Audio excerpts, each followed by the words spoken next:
Resolution 86 always ইরানের বিরুদ্ধে যুদ্ধ শুরু করেছিলেন ডোনাল্ড ট্রাম্প, কিন্তু এখন প্রশ্ন উঠছে সেই যুদ্ধই কি ট্রাম্পের জন্য রাজনৈতিক ফাঁদ হয়ে দাঁড়াচ্ছে? কারণ অবিশ্বাস্য এক ঘটনায় মার্কিন কংগ্রেসের প্রতিনিধি পরিষদে পাশ হয়েছে এমন একটি প্রস্তাব যার লক্ষ্য ইরানের বিরুদ্ধে ট্রাম্পের সামরিক অভিযান থামানো। আর সবচেয়ে বড় ধাক্কার জায়গা হলো শুধু ডেমোক্রেটরাই নয়, ট্রাম্পের নিজের রিপাবলিকান দলের কয়েকজন সদস্য তার বিরুদ্ধে ভোট দিয়েছেন। তাহলে কি ইরান যুদ্ধ নিয়ে ওয়াশিংটনের ভেতরেই শুরু হয়েছে বিদ্রোহ?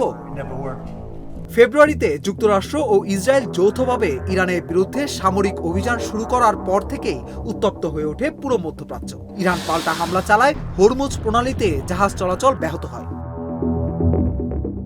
বিশ্ববাজারে জ্বালানির দাম বাড়তে শুরু করে, আর সেই যুদ্ধের প্রভাব গিয়ে লাগে সরাসরি আমেরিকার সাধারণ মানুষের পকেটে।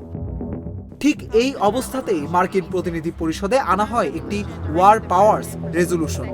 মূল উদ্দেশ্য কংগ্রেসের অনুমোদন ছাড়া ইরানের বিরুদ্ধে নতুন সামরিক অভিযান চালানোর ক্ষমতা সীমিত করা।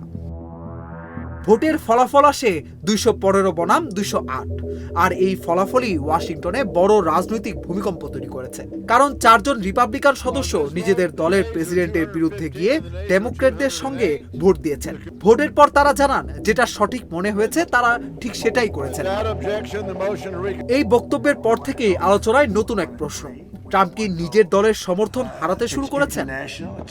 অন্যদিকে ডেমোক্রেট নেতারা জানিয়েছেন যুদ্ধের ঘোষিত লক্ষ্য পূরণ হয়নি, বরং জ্বালানির দাম বেড়েছে, অর্থনৈতিক চাপ তৈরি হয়েছে এবং ইরানের সঙ্গে কূটনৈতিক সমাধান আরো কঠিন হয়ে পড়েছে।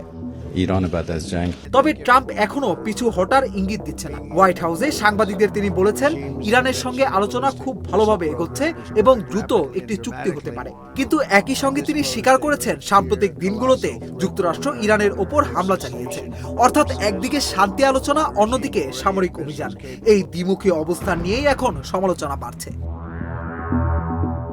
তবে এখানেই শেষ নয়। প্রতিনিধি পরিষদে প্রস্তাব পাশ হলেও সেটি এখন সিনেটে যাবে। সেখানে অনুমোদন পেলেও ট্রাম্প ভেটো দিতে পারেন। তাই যুদ্ধ এখনই থেমে যাচ্ছে না, কিন্তু রাজনৈতিক বার্তাটা পরিষ্কার। ইরান ইস্যুতে এবার শুধু বিরোধীরা নয়, ট্রাম্পের নিজের শিবিরের ভেতর থেকেও প্রশ্ন উঠছে। আর সেটাই হয়তো এই ভোটের সবচেয়ে বড় তাৎপর্য। কারণ কয়েক মাস আগেও ইরান যুদ্ধ নিয়ে রিপাবলিকান পার্টি প্রায় একজোট ছিল। আজ সেই দল থেকেই শোনা যাচ্ছে ভিন্ন এক সুর। তাই সবার নজর এখন ওয়াশিংটনের দিকে। ট্রাম্প কি আরো চাপে পড়বেন, নাকি আবারও নিজের রাজনৈতিক দক্ষতায় পরিস্থিতি সামাল দেবেন? একদিকে ইরানের সঙ্গে অস্থির যুদ্ধ, অন্যদিকে নিজের দলের বিদ্রোহ।